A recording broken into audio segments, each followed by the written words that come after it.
ఇద్దరు మంచి మంచి యూట్యూబ్ వీడియోస్ చేశారు. చేసాం. హ్మ్. అసలకి చాలా కాన్సెప్ట్ బేస్‌వి అన్నీ గూడా. ఏదో చెయ్యాలని చేయటం కాదవి. అందరూ చూసి బాగా లైక్ చేసేవి.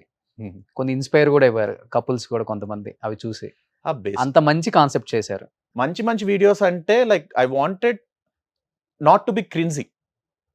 మనకంటూ ఒక డీసెన్సీ లెవెల్ అదే. ఉండాలి. అదే. అది పోకుండా మెయింటైన్ చేయాలి అనేది ఆలోచించానంతే. హ్మ్. ఏది పడితే అది చెయ్యొద్దు. బట్ తన యూట్యూబ్ ఛానెల్‌లో నీ మీద కొన్ని కామెంట్స్ చేసింది గదా! మీ ఇద్దరు దూరం అయిన తర్వాత. నువ్వు రెస్పాండ్ అవ్వలేదు ఎందుకని? చెప్తున్నా గదా! లైక్ నేను ఏం మాట్లాడినా, ఏం రెస్పాండ్ అయినా అది నన్ను ఇంకా 10 అడుగులు దూరం చేస్తుంది. నేను హ్మ్. దూరం అవ్వాలనుకోవట్లేదు. సో, తను చేసిన కామెంట్స్‌లో నిజం ఎంత వరకు ఉందంటే ఏమని చెప్తావు? తను చేసిన కామెంట్స్‌లో నిజం అనేది తనకి నాకు తెలుసు. హ్మ్.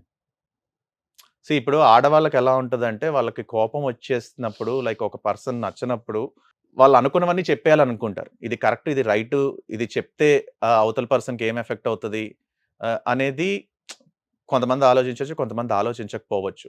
నేను దానికి రియాక్ట్ అవ్వటం వల్ల ఏమవుతది? మళ్ళీ జనాలెళ్లి మళ్ళీ తన్నే ఇంకో క్వెషన్ చేస్తారు. అవసరం లేదు రియాక్షన్స్. హ్మ్. తనేదో వెంట్ ఔట్ అవ్వాలనుకుంది. వెంట్ ఔట్ అయ్యింది. Let it be. అమ్మ ఎలా తీసుకున్నారు దీన్ని? బాధపడతారు ఇనిషియల్‌గా డెఫినెట్‌గా. ఇప్పుడు వాళ్ళ పేరెంట్స్ అయినా బాధపడతారు. మా పేరెంట్స్ అయినా బాధపడతారు. రేపొద్దున పిల్లలకి గూడా అలాంటిది ఇవ్వకూడదు ఫ్యూచర్‌ని.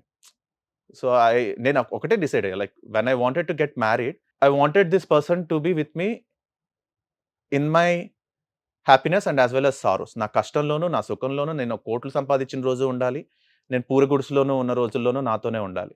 అండ్ పిల్లలకి I don't wanted to give a divorced parents life. హ్మ్.